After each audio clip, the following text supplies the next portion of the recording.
Benvenuti listeners and welcome back to the Anglo-Italian Connection. I'm Tommaso Adami. And I'm Ruairi Criscuolo. As always, you can find us on Instagram at Anglo-Italian Pod. And you can find us on Twitter at Italian Anglo Pod. So how are you doing this week, Tommy? Well, I'm very bummed, Rory, that we're looking at each other divided by a computer screen. Yet again. Yeah.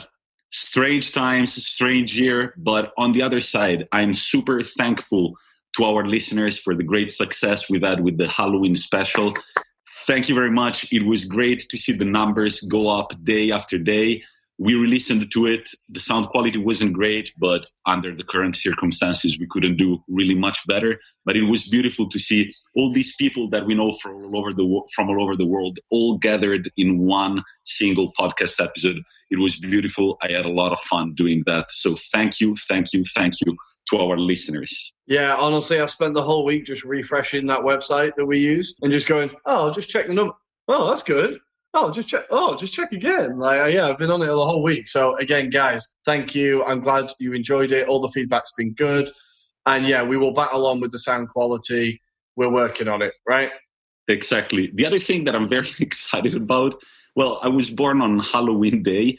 And in these days, I've realized how many talented players were born under my same sign, are Scorpios. So we've got from the past, we've got Maradona and Van Basten. Today, we've got Ansu Fati and Marcus Rashford and Achraf Hakimi and Alphonso Davies. What's good?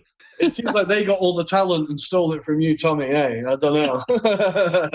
Sounds a lot like it. What about you, Rory? How are you doing? I'm good. I had some nice unexpected news this week that not only that I'm ill and maybe possibly have corona. That wasn't the nice news.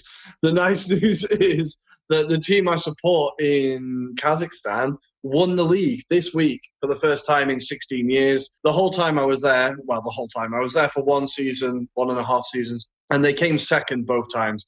And that was the story of their past kind of 10 years. Astana, which is the new capital, they were bought out by billionaires and just win the league every year. But this year, Kairat did it, powered by Wagner Love.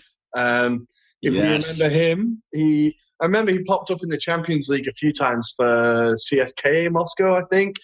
Always had crazy hair, Brazilian, flamboyant striker. Anyway, he scored in a 3-1 win against Ordubasi Shymkent, which is roughly about 1,000 miles from Kairat, from Almaty, where Kairat is based. But when I was there, it was one of the most fascinating places I've ever watched football. I said it to you, Tommy, that in the stadium, they chanted in 2 languages. So they would chant in Russian and then in Kazakh, which was crazy. And it's one of those leagues that's kind of slowly on the up, and they get the old players that are looking for a payday. So when I was there, Arshavin played, which was great. Yeah, so if you guys have a chance, Instagram at Anglo-Italian Pod, we've actually shared some of the pictures that Rory took during his experience as an English teacher in Kazakhstan. Go take a look. It's actually very fun. And one day, maybe we will have an episode just about the weird places where Rory has watched football throughout his lifetime. There's a few of them, but honestly, guys, the pictures, not to blow my own trumpet, are worth checking out. The stadium is crazy. You can see the mountains in the background. I loved it. So, yeah, that was the highlight of my week. Great. Possible corona aside, yeah. Yeah, come on, you'll be good. Be positive and stay negative. That's Yes, yeah, that's exactly it. That's the motto for 2020. And I think we're all ready and set for our Euro review. Vamos!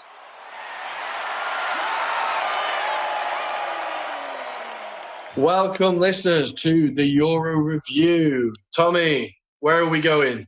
So this week we decided to do something a little different. We're going to have a Champions League breakdown, and then towards the end of this section, a shorter Serie A and the Premier League section. This is because every team in the Champions League has played the first 3 games of their group stage, so we can have a look at where each group is currently standing and sort of analyze each team. What do you think, Rory? It sounds good. I think we should do it. Should we start with Group A? I think it makes sense. Let's start with Group H. Yeah? Let's go with Group A. I'm down. Okay, let's do it. So Group A, we had called it in our the day of the Champions League draw. We had called this group the group of the unmovable object who meets the unstoppable force, correct? We did indeed. And it turned out that both of those forces are going forward, not quite as convincingly as you'd have thought, but they're both at the top. So we have Bayern currently top in the group with 9 points, obviously 3 wins out of 3. And Atletico in second place with a win, a draw, and a loss, with that loss, of course, coming against Bayern Munich.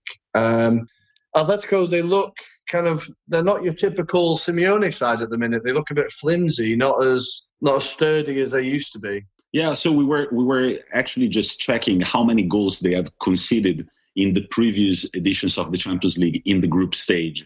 And last year it was 5, the year before 6, the year even before 5. They've already conceded 7 goals this year in 3 games. And it feels like there is something to be done, especially in defense for this team.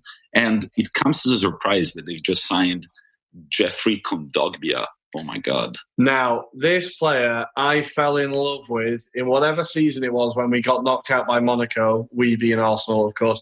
Kondogbia absolutely dominated the game. I thought he was the next Patrick Vieira. And then he moved to Inter, right? Yeah, and there was a chant among the Inter fans that was "Che ce frega di Pogba, noi abbiamo Kondogbia," which translates to "Who fucking cares about Pogba? We've got Kondogbia." Well, things went a little differently, and Kondogbia is now playing at Atletico Madrid. I'm happy for him, I guess. Yeah, it seems like he went through a bit of a revival. He was at Valencia for a while, I think, and he was doing well. Yeah. I think obviously he's come in, he's been brought in to replace the great Thomas Partey. So who knows if he'll be able to do it. But I think that's an interesting signing. They've got Lucas Torreira, maybe just not as, the midfield isn't quite as strong or robust as it used to be. And obviously in a Simeone midfield, they spend a lot of their time protecting that defence, right? Yeah, it feels like he's actually building that dam, Torreira and Kondogbia in front of the defence. I think from an Arsenal point of view, we'd be very surprised if Torreira appears in Arsenal again. It's a shame. I liked him, but he seems to have had a good start at Atletico. So good luck, Lucas. I'm definitely backing you. Yeah. All right. Let's move to, oh my God, we're already there. Let's move. I'm excited. Let's do it. Well, introduce the group, Rory. So we're at Group B. And as we were looking through the group, or the groups, this is the only group that I think you could say is not going to plan. Is that how you would say it, Tommy? Is that how you'd say it? I would say it's flipped upside down. I think it's it looks, yeah. So we have Shakhtar Donetsk currently in second place with 4 points. They obviously beat Real Madrid with a depleted team, then drew with the mighty Inter Milan, and of course got hammered by group leaders last night. Borussia Mönchengladbach, I think I said that right, 6-0. So Mönchengladbach are currently topping the group, and they are my tip this year for the dark horse of the tournament. I think they are this year's Atalanta, this year's Porto. Who knows, right? I think they've got a young, talented team. I think his name is Plea, the striker, Plea. Mm-hmm. He got a hat-trick last night against Shakhtar. And they, of course, have Marcus Thuram's son. Lilian Thuram's son, Marcus. Very confusing. He got 2 against Real Madrid. And he looks like a great, lively left winger. Really, really decent young player, only 23 years old. And then their left back has been jumping out at me as well.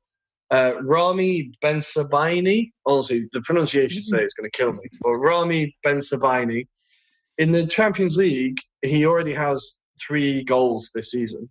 And last season, he got 5 goals and 6 assists. So it seems like it's kind of that, we all know that the wing-back has become more important in modern football. You look at Trent Alexander-Arnold, Robertson, stuff like that. And I think this is a team that uses their wing-backs very effectively, and he's been standing out for me. I watched them against Inter, and he was very impressive. Yeah. Well, look, it's not over. As Conte said, because then, of course, there are Real Madrid sitting at 4 points and Inter Milan sitting at 2. I did say that they could win the Champions League this year, and right now I'm rethinking my words. Look, as Conte said, there are still 9 points. Of course, we're never going to get them all. But I think we still have a chance to go through. It's just a pity to look back at it. The game against Real Madrid, I will say one thing. I had fun. Like, besides everything, it was a very fun game to watch. And I'm look at me. I'm honest right now. It was very fun to tell watch. yourself that, though, isn't it? You have to tell it was the first time these two sides met since 1998, and it sounds cool. Inter against Real Madrid. Then the match, well, I will say that there are, a lot of negatives to look at. How you come back from being 2-0 down, and then you finally draw the game, and then Bastoni decides not to sweep the ball coming in the box from Vinicius. I don't understand what happened there. As I don't understand how Hakimi, who's been killing it last season and this season, comes up with such a bad pass to Andanovic, who then is not a gymnast himself and had a very clumsy tackle. Yeah, from what I saw, it was just 3 defensive lapses that just cost into the game. The rest of the game, they were competitive. They were keeping up with Real. It was just the Handanovic one was difficult to watch. But I think Hakimi, it might have got in his head a little bit, being against his old team. I know there was words shared between him and Sergio Ramos. I think maybe it was just a bit of a mental lapse against his old friends. I don't know. But yeah, it seemed like Inter were competitive, and we have to shout out the Barella assist and Lautaro goal. We have to. If you haven't searched it out, oh my God, that's one of the greatest assists I think I've ever seen, the Barella one. Tommy, what happened? Well, it's just a beautiful ball in. I don't remember from whom. And Barella is at the edge of the box. Basically, he's looking the other way, and he just lifts his right foot and touches it brilliantly. The ball goes to Lautaro Martinez, who, in my opinion, has one of the best first touches in the world. Yeah. Just controls it and just hammers it in. Beautiful goal. That was the beginning of a very nice and very well-studied comeback. But then in the end, we gave it all away. Look, the thing that I have to say, the positive thing that I have to say about Inter is that we have played every game. We have been competitive in every game that we've played. Okay. We haven't looked horrible in any of the last games we've played, but we have only 2 wins in 9 games this season. And that is, in my opinion, unacceptable. At times, the nightmare that the Inter squad of the early 2000s that everybody made fun of, a team of superstars that couldn't achieve anything, sometimes that nightmare is looming over my head. I'm afraid those days might be back. But let's move on. Let's move on quickly. I don't want to talk about Group B anymore. Let's talk about Group C. So, as expected, I called it. Manchester City always get the easy groups, and they're making it look easy. They rolled over Marseille last night, who look beyond help. There is a great quote by Villa's boss, right? Yeah, so in the French press afterwards, he was interviewed and he said, hey, look, to be shit in the Champions League, you at least have to qualify. And that's what we did. And now we're being shit. I don't know how much that would help the changing room. Maybe he's pinning his own quote on the changing room wall to fire up the players. I don't know. But it seemed he was always a bit of a maverick. AVB always seemed a bit like a kind of different kind of guy. But Marseille looked woeful. They're already on -7 goals, just terrible.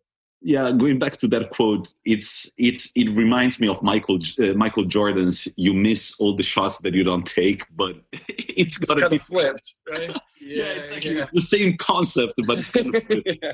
Yeah, sorry, but yeah, in this group, I don't see. Well, Manchester City are definitely going to go through. 3 wins out of 3, only 1 goal conceded.